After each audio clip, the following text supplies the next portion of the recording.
सब द्वारन को छोड़कर मैं आयो तेरे द्वार।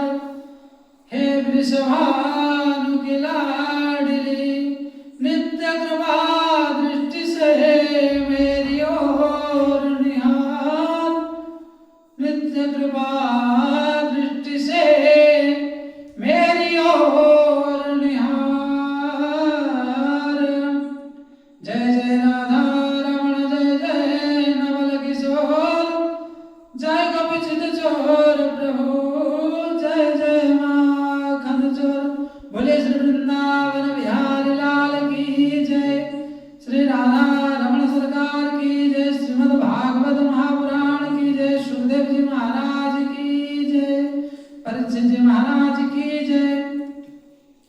आज बड़े सौभाग्य की बात है कि हम आप सब एक साथ मिलकर भगवत चर्चा श्रवण करने के लिए परमात्मा की कृपा से हमारी नित्य भगवत चर्चा नित्य भागवत वार्ता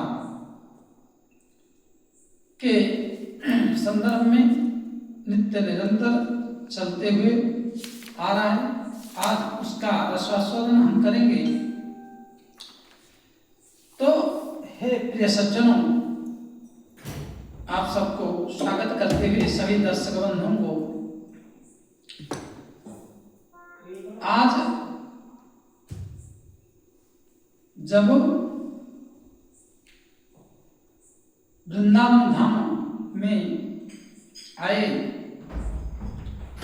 तो श्री वृंदावन धाम छठीगढ़ निकटस्थ मघेरा ग्राम में श्री महाराज राधा कृष्ण दास जी बाबा हमारी महाराज श्री हैं। वो बोले कि आप इस कार्तिक महीने में यहाँ ठाकुर जी के श्री चरण में कुछ वाक्य पुष्प का समर्पण करो। तो राम जी की इच्छा से ठाकुर जी की कृपा से आज हम शुरू किए हैं और आप सब दर्शक बंधु मित्रजन हमारी ऐसे आज बड़ा पावन पर्व है अक्षय नवमी गुरुवार और श्रीमद् भागवत महापुराण की कथा है। तो आइए शुरू करते हैं। बोले श्री बांके बिहारी लाल की जय। श्री बरसाने भारी की जय। हमारी प्रसंग जो था कि आत्मादेव जी का कथा जो है था। आत्मादेव जी दो पुत्र से परेशान थे। पहले पुत्र के लिए महात्मा से लड़ बैठे, खोपड़ी फूटने की और आत्महत्या करने की, ब्रह्महत्या दोष लग जाएगा, यह चैलेंज की। परंतु आज उन दो पुत्रों की जन्म के बाद, धीरे धीरे बड़े होने के बाद, आज वह महान ज्ञानी, महान विद्वान, महान पंडित आत्मादेव जी परेशान हैं पुत्रों से, क्योंकि उनके गुण धर्म के बारे में वर्णन करेंगे। तो इससे पहले दो बार हरिनाम। सीताराम सीताराम सीताराम जय सीताराम राधे श्याम राधे श्याम राधे श्याम जय श्याम सीताराम सीताराम सीताराम जय सीताराम राधे श्याम राधे श्याम राधे श्याम जय श्याम सीताराम सीताराम सीताराम जय सीताराम राधे श्याम राधे श्याम राधे श्याम जय श्याम। हरे श्री वृंदावन बिहारी लाल की जय। तो सज्जन आत्मादेव जी की दो पुत्र कौन कौन थे? बोले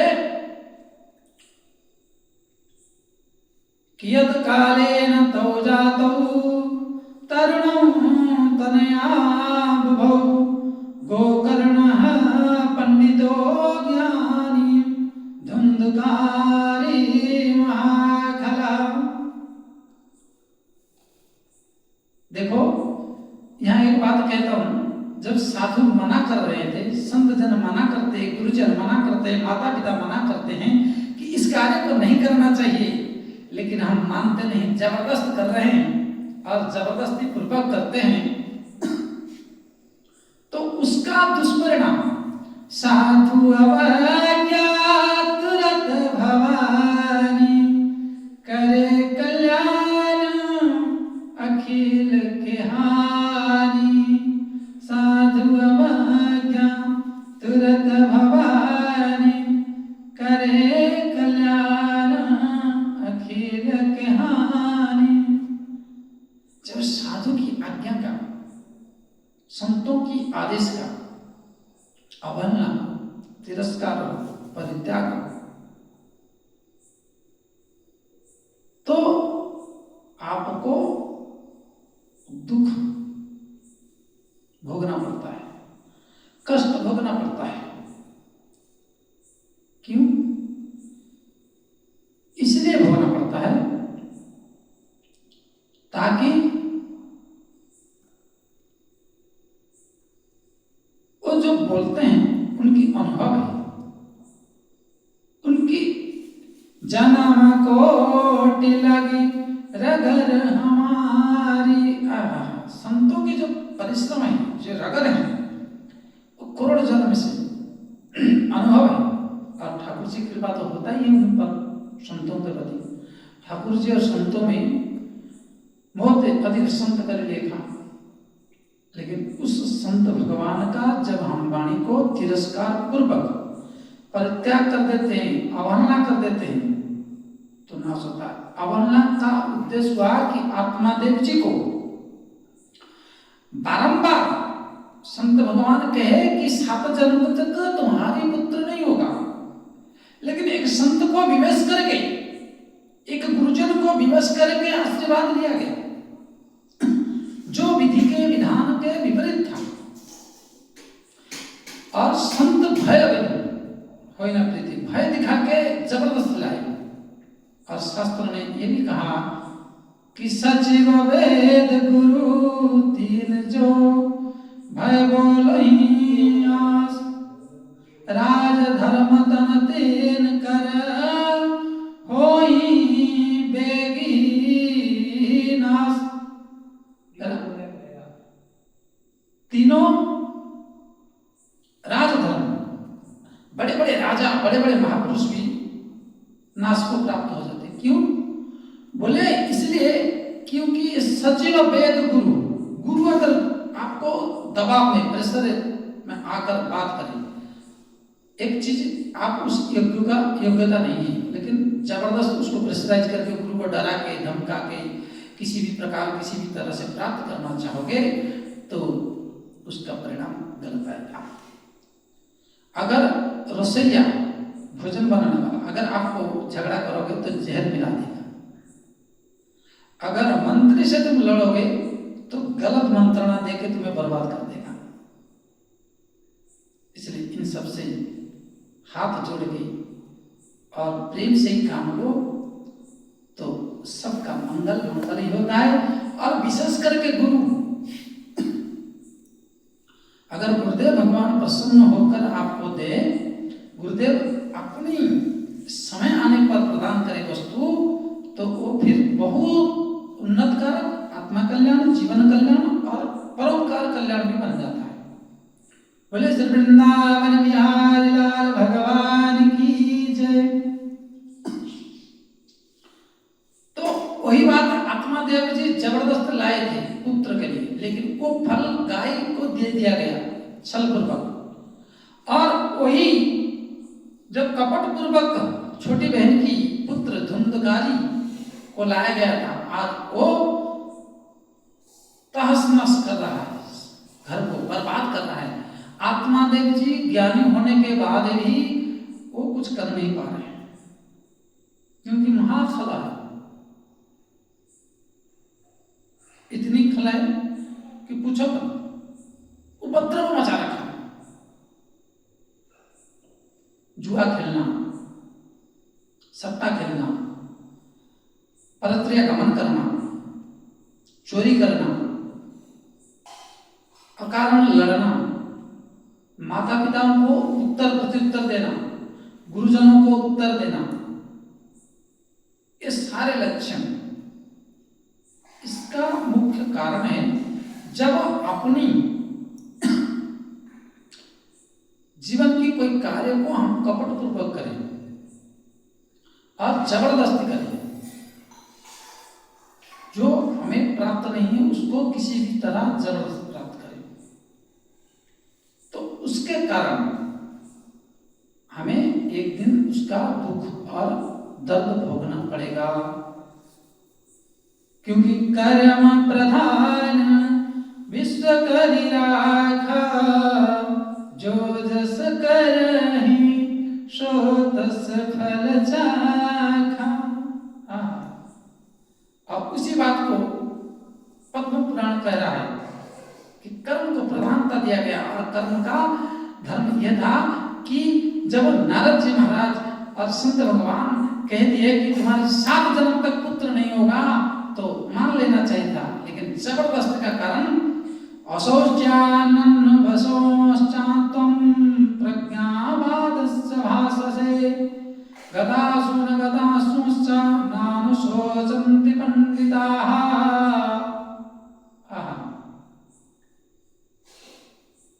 पंडित आत्मादेव जी उस समय,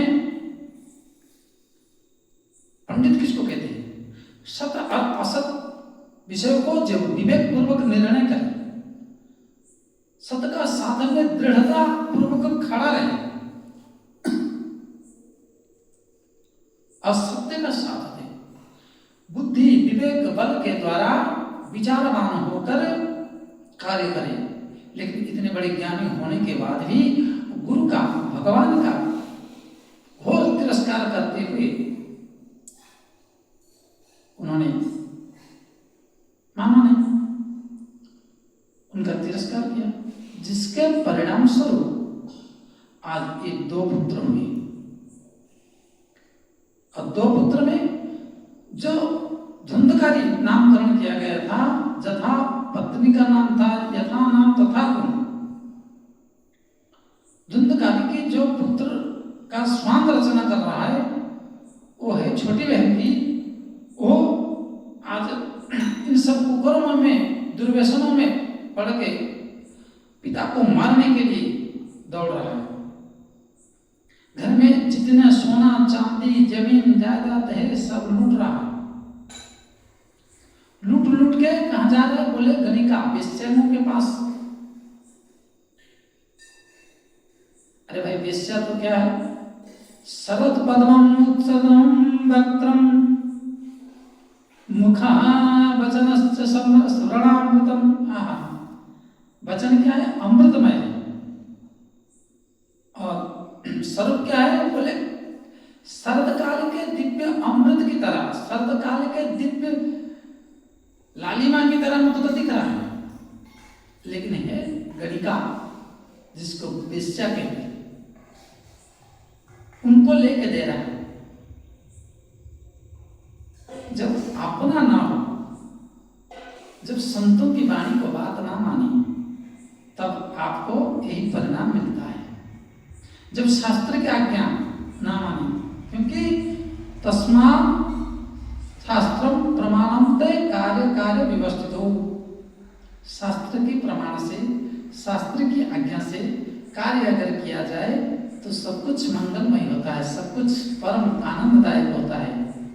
परंतु यहाँ शास्त्र विरुद्ध, शास्त्र विहित कार्यों को किया गया। इसलिए आज को जो पुत्र सुख देना था, जो पुत्र घर में कमाई करके लाना था, वो आज पुत्र दुख दे रहा है, कष्ट दे रहा है, क्लेश दे रहा है।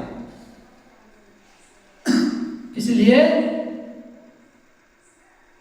आत्मादेव जी परेशान है। कितनी परेशान है? बोले बहुत। बोले बहुत कितना है? बोले आत्मादेव जी आज कह रहे कहाँ जाऊं, क्या करूं, ये कष्ट से मुझे उद्धार कैसे मिलेगा। अरे मैं तो जा रहा हूं, प्राण को त्याग दूंगा।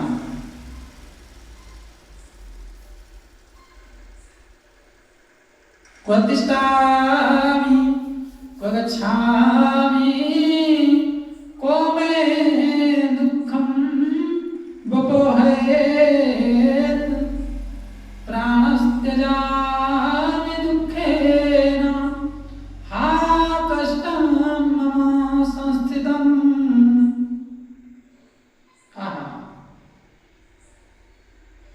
साधु अवज्ञातुरत भवानी करे कल्याण अखिल के हानि।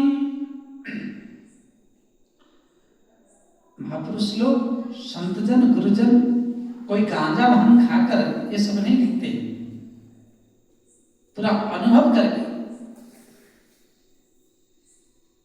इसका उल्लेख करते हैं, क्योंकि जगत के कल्याण और उनके जीवन में व्यतीत हुआ गुण धर्म को वो लिखते हैं।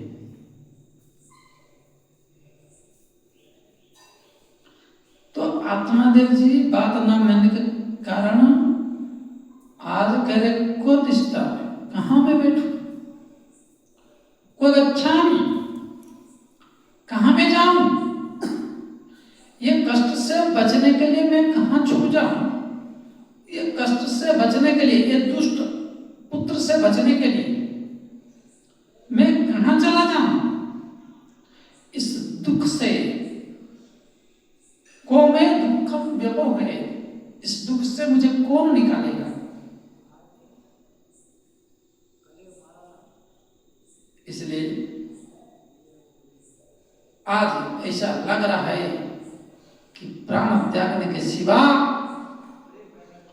आत्मादेव जी महाराज के पास दूसरा कोई उपाय नहीं है, दूसरा कोई मार्ग नहीं बचा है।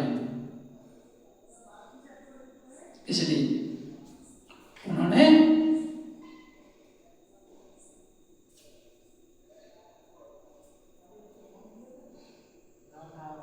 इस कष्ट की असहन पीड़ा का व्यक्त कर रहे हैं। और प्राण त्यागने की जब बात आ गई तो गोकर्ण जी महाराज भले माता गौ की गर्भ से प्रकट हुआ हो, जिससे गौ माता दूध देकर मातृहीन बच्चे को पालन करता है, उसी प्रकार समग्र सृष्टि में गौ माता की दूध का सेवन करके माता विहीन संतान जीवन को वृद्धि कर सकता है। और ऐसे तो महाराज गोकर्ण जी महाराज संत की प्रसाद है, जो फल के स्वरूप में आए थे, और साथ में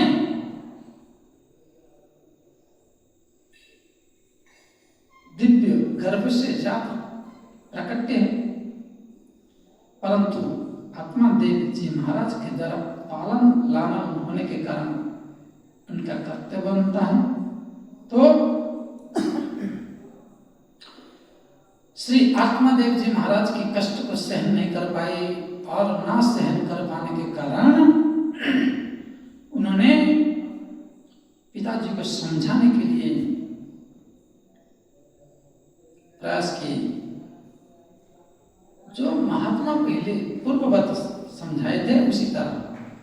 वयन चंद्रेस्या सुखम किंचन्ना सुखम चक्रवर्तिनः सुखमस्ति विरक्तस्य मुनिरेकांत जीविनः न चंद्रस्य सुखम किंचिन्न सुखम चक्रवर्तिनः। बोले महाराज, हे पिताजी, सूर्य उदय से लेकर सूर्य जहां पर अस्त होता है वहां पर्यंत अगर राज मिल जाए तो भी न सुखम किंचित किंचित मात्र भी सुख नहीं प्राप्त हो सकता। हाँ, मन मान सकता है सुख है, लेकिन मन का क्या है? 2 घड़ी में पलट जाना, 2 घड़ी में गलती मार लेना। मन इस पल है, अगली पल नहीं है, अगली पल है, इस पल नहीं है। मन का क्या भरोसा है?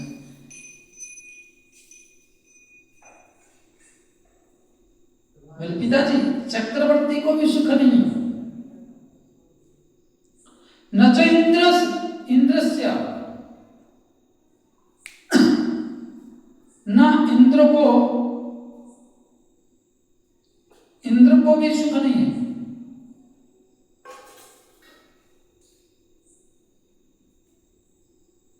न च इंद्रस्य, इंद्र को भी सुख नहीं है, क्योंकि इंद्र भी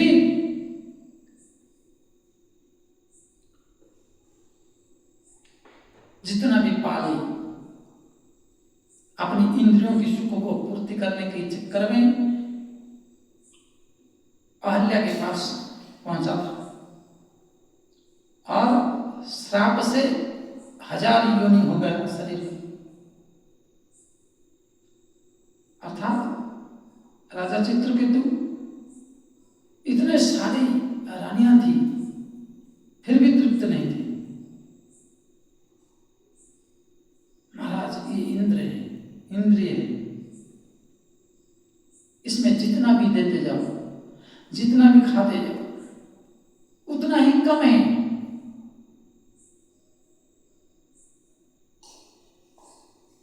क्योंकि सुख कैसे होगा? अगर इंद्रिय तृप्ति से अगर सुख होता तो पूरी संसार उसी के लिए दिन रात पर प्रयास करते हैं, पूरी संसार उसी के लिए ही कर्म करता है।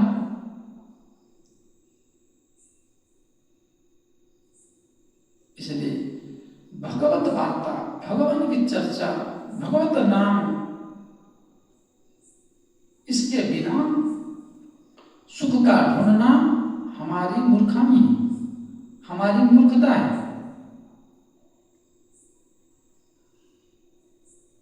अगर सुख चाहिए तो आपको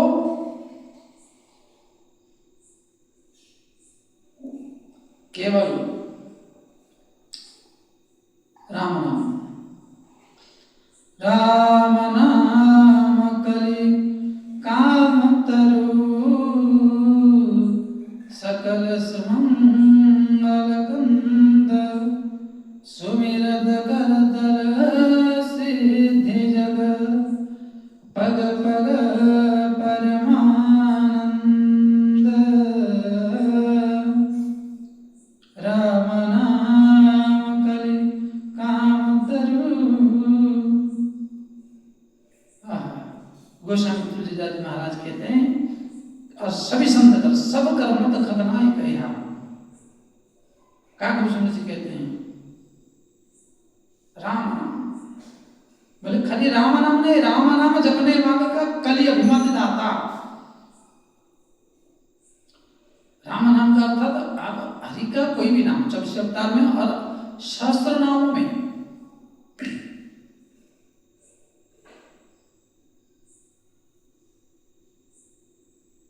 और संसार की जो दृष्टि है, संसार में जहां तक जा रहा है वो सब तो मिथ्या है।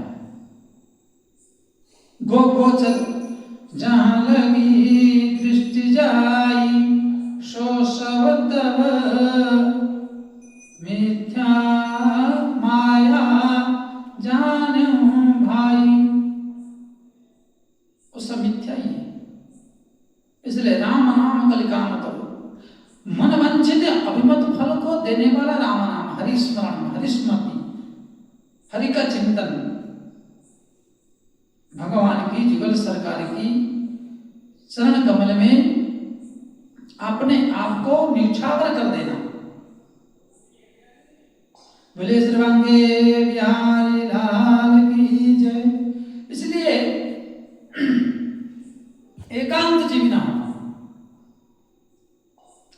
बड़े बड़े जब पुत्र हो जाए, पुत्र पुत्री, उनको जल्दी विदा करके उनको संपूर्ण चार्ज घर का देकर अपने लिए कहीं खेत खलियान में उनसे थोड़ा दूर होकर एक 10 बाई 10 या 20 बाई 20 का कमरा बना के हरिस्मृति करना चाहिए। लेकिन यहाँ तो मरने तक छोड़ते नहीं।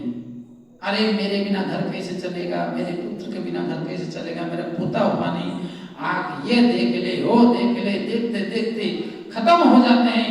राम नाम सत्य हो जाता है, फिर भी छोड़ने को तैयार नहीं। बोलिए श्री राधा रमण सरकार की जय। इसलिए हे पिताजी, विरक्तस्य विशेष रक्तस्य दूरम गतः, अपनी रक्त की संबंध व्यक्ति से दूर ही रहकर अंतिम समय में, और या हो सके तो बालापन से भगवान का भजन करें, भगवान का साधन करें, अपने आप को भगवान के चरणों में निछावर करके समय प्रदान करे तो जीवन बहुत बढ़िया होता है। बालापन से हरि भजे, जग से रहे उदास। बालापन से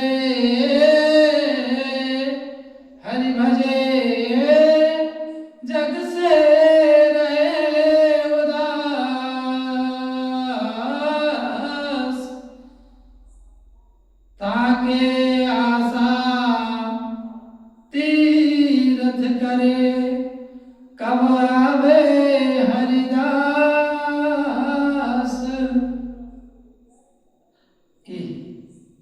बालापन से हरिभजन का कौमारात आचरत प्राज्ञा भगवता नहीं। प्रहलाद जी के लिए, और प्रहलाद जी महाराज का निवेदन है कि कौमारपन से अगर जो भगवान की भजन करता है, भगवान की वार्ता में व्यतीत करता है, तो उसका जीवन सार्थक है। इसका मतलब वृद्ध में क्या गलत है? नहीं।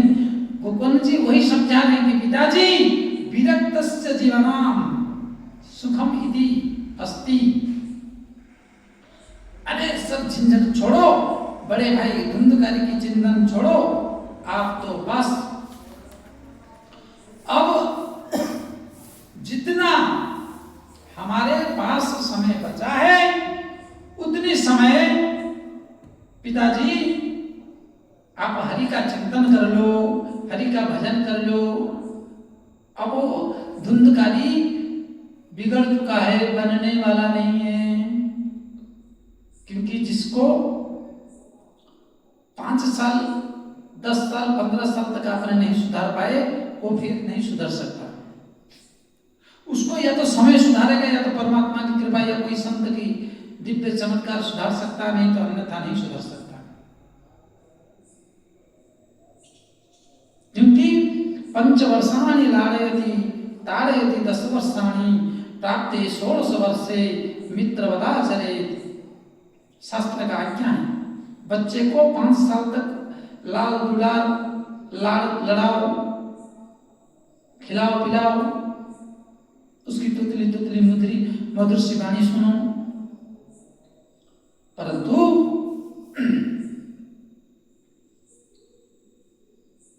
आप ज्यादा दिन नहीं कर सकते। 10 वर्ष तक, 15 होने तक, 10वीं क्लास तक पढ़ने तक उसको मार पीट कर, डरा धमका के आचरण प्रातः प्रणाम करना, अपने धर्म के बारे में, अपनी सनातन धर्म के बारे में, अपनी घर परिवार वयोवृद्धों को प्रणाम करना, हमेशा सिर झुका के बात करना आदि, इन गुणों को माता पिता का धर्म है सिखाने का। लेकिन आज क्या है, कैसे करेंगे? उनको प्रणाम से भी नहीं सिखाते हैं बढ़िया से, और कितने तो ऐसे ऐसे करते हैं, ऐसे ऐसे ऐसे करके प्रणाम करेंगे, और माँ बाप के घुटने छुएंगे, जैसे माँ बाप के घुटने दर्द हो रहे। इसके कारण आज दुर्दशा है संसार में, और बच्चों से आज इसलिए दुखी है उसी बात को कह रहे हैं गोकर्ण जी महाराज, हे पिताश्री, इसी तुच्छ रमाया मोह को छोड़िए और आपकी उम्र हो चुका है, आप इस शरीर से जो समय बचा है, शरीर की अवधि बची है, उससे आप भगवान की भजन करिए। देहस्तिमान सरुधिरे भीमतिम त्यजतम जाया सुतादिषु सदा मतम विमुञ्च पश्यानिशं जगदिदं क्षणभङ्गनिष्ठं वैराग्यरागरसिको भवभक्तिनिष्ठः देहस्तिमान सरुधिरे। हे पिताजी, आप इतना चिंतित और इतना दुखित क्यों हो रहे हैं? देह अस्थि, ये हड्डियां अग्नि में जलकर राख हो जाएगी, कोई व्याधि हो जाए, अंग सड़ जाए तो गल जाती है चमड़ी, सुंदर चमड़ी। बोले तुम त्यजा, इस मोह को तो त्याग करो और ये पुत्र जाया सुतादिषु, पत्नी पहले से आपकी बात नहीं मानती थी, आपकी पुत्र धुंधकारी कभी बात आपकी माना ही नहीं, परंतु आप सदैव प्रयत्नशील थे कि ये हमारी हो जाए, हमारी आज्ञा माने, हमारे अनुकूल आचरण करे, परंतु ये कभी नहीं किए। परंतु आपने ममता पूरा जोर लगाया नहीं, इसलिए विमुञ्च, इनको त्याग दो, क्योंकि देखते देखते क्षणभङ्गनिष्ठं, और कुछ क्षण की मेहमान है ये शरीर, कुछ क्षण की आपकी यह शरीर का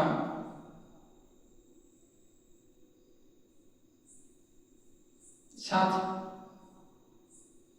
आत्मा रहेगी, और आप इस अच्छा जो वैराग्य राग में रसिक जन, संत जन, भक्त जन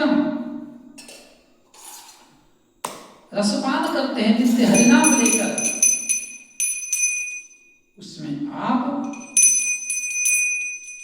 विलीन हो जाओ और अंतिम क्षण को प्राप्त करने के लिए बोले भक्तिमय, भक्तिनिष्ठ, सदैव हरि का चिंतन रहना, खाते उठते बैठते लेटते, अब जहां पे भी रहिए सदैव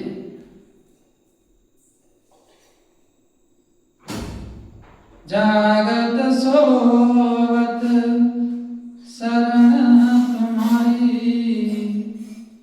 चाहे सो जाओ, चाहे जाग जाओ, चाहे बैठो, चाहे उठो, कुछ भी करो, मैं हरि का हूं, हरि मेरे हैं, और प्रति क्षणम हरिं स्मरे, प्रति श्वासम हरिं स्मरे, भगवान का नाम स्मरण करो। बोले नहीं करो तो फिर परेशानी खड़ा होगा, इसलिए जो धर्म है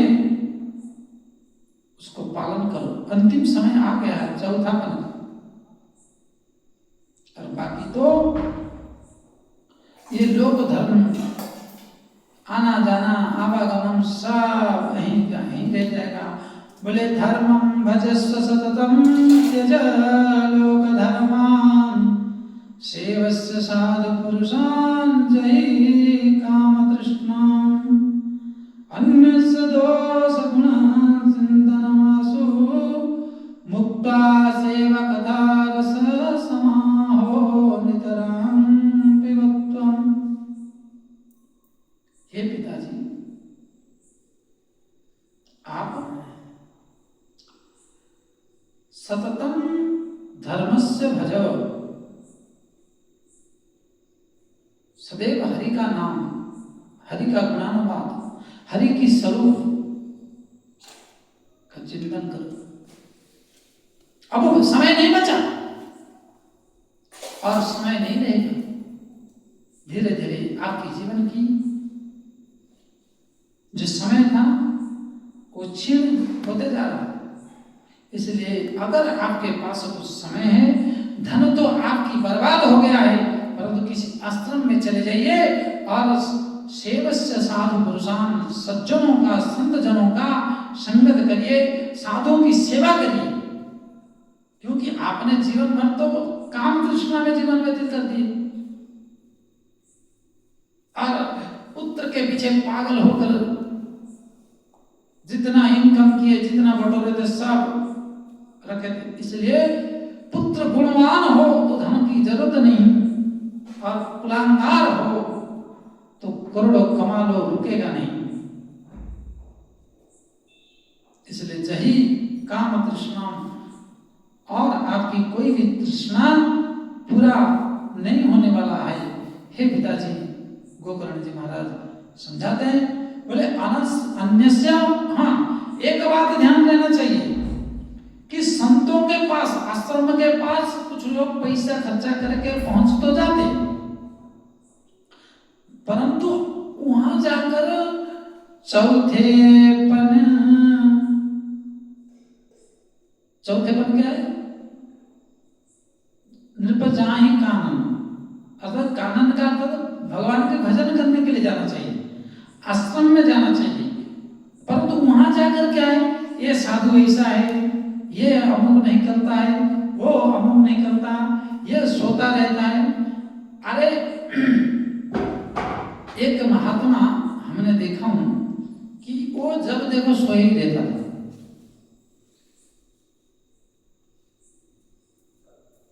तो उसको देखकर एक गृहस्थी से आया हुआ कुछ दिन ठहरा था आश्रम में, तो उन्होंने क्या किया, बोले ये महात्मा का हमेशा सोता रहता है, ये तो ये करता रहता है, कुछ काम धंधा करता नहीं, भजन करता नहीं, तिलक चंदन करता नहीं, किसी आरती पूजा में नहीं जाता। अरे भाई, एक एक महात्मा ऐसे दिव्यात्मा है, वो पूर्व में इतने नाम की साधना कर लेते हैं कि वो बड़े बड़े नाम का नित्य निरंतर चिंतन, प्रति श्वासम हरि विस्मरे, वो उस मस्ती में रहते। मुझे मेरी मस्ती कहाँ लेके आई, जहां मेरे अपने सिवा कछु नहीं। मुझे मेरी मस्ती कहाँ लेके आई, जहां अपने सिवा और कुछ नहीं। श्री राम जय राम, जय जय राम, श्री राम जय राम, जय जय राम, श्री राम जय राम, जय जय राम, श्री राम जय राम, जय जय राम, श्री राम जय राम, जय जय राम, सीताराम सीताराम सीताराम सीताराम, हरे राम हरे राम हरे राम, सीताराम सीताराम सीताराम सीताराम, हरे राम हरे राम हरे राम राम। बोले श्री रामदेव हरिलाल भगवान की जय। भगवान की स्मरण में बड़ी बड़ी चिंतन में रहते हैं। इसलिए साधु को, शेर को, सांप को पड़े तो उनको छेड़ना नहीं चाहिए, क्योंकि ये तीनों अपनी मस्त में रहते हैं। अगर आपने सांप को छेड़ा,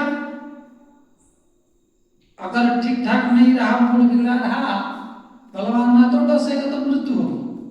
सिंह को अगर सोया हुआ सिंह को छेड़ोगे तो आपको शिकार कर देगा। साधु को अगर आपने छेड़ दिया, मूड में अगर अच्छा रहा तो ठीक है, त्रैलोक्य दे देगा। अगर मूड नहीं ठीक हुआ, अगर कहीं हरि चिंतन में रहा, कहीं अगर हरि दर्शन कर चुका हुआ, अनुभवी महापुरुष रहा, तो आपको उसकी मस्ती में खलल डालने का, दुष्परिणाम का सामना करना पड़ेगा। जैसे दुर्वासा जी महाराज को मिलते ही जैसे दुर्योधन भी काम जाता था। इसलिए आश्रम में जाओ, संतों के पास जाओ। एक जगह एक महात्मा जी गोवर्धन में, हमने एक सुंदर धाम जी में देखे हैं और एक जगह श्री गुरु शरणानंद जी महाराज के गोवर्धन में ही आश्रम में है, वहां लिखा गया संत निवास है संतों की मस्ती। जो संतों को कमरा देते उसमें लिखा कि संतों की मस्ती, अर्थात कोई देखेगा सुनेगा तो खराब सोचेगा, लेकिन दिमाग चाहिए। अर्थात साधु अपने मस्ती में पड़ा है तो उसको छेड़ो नहीं, और वो किस चिंतन में, वो किस भाव राज्य में प्रविष्ट हुआ है वो ही जानता है। इसलिए आश्रम में जाओ तो अन्यस्य दोष गुणान न चिंत्य मुक्ता, मतलब उससे मुक्त रहना चाहिए। नहीं तो आपकी तीर्थ व्रत सब बेकार हो जाएगा, नहीं तो आपकी सब कुछ बर्बाद हो जाएगा। जितना भी पैसा खर्चो करो, जितना भी सेवा करो, सब बर्बाद हो जाएगा। बोले अगर वो स्वस्थ चित्त है, प्रसन्न है, सन्मुख में बैठे हैं, तो बोले उन महापुरुषों से, संत जनों से भगवत कथा का आस्वादन करने की निवेदन करो। हे महाराज, भगवान की बाल लीला के चरित्र को थोड़ा श्रवण कराइए। हे महाराज, बकासुर का वध कैसे किए, हे भगवान कैसे मीराबाई की कष्ट निवारण किए, हे महाराज कैसे चिदन स्वामी के कैसे लाज रखे, हे प्रभु अर्जुन को कैसे विजय दिलाए, भगवान कितना दिन में मिलेंगे, कितना नाम जप करना चाहिए, कितना शास्त्र अध्ययन करना चाहिए, ये सब पूछना चाहिए संतों के पास। लेकिन उससे नहीं रहते हैं, अलग रहते हैं। लेकिन जो उस प्रकार प्रश्न करके भगवत गुणानुवाद के विषय में पूछता है, बोले वो नितराम अमृतम पीवत्त,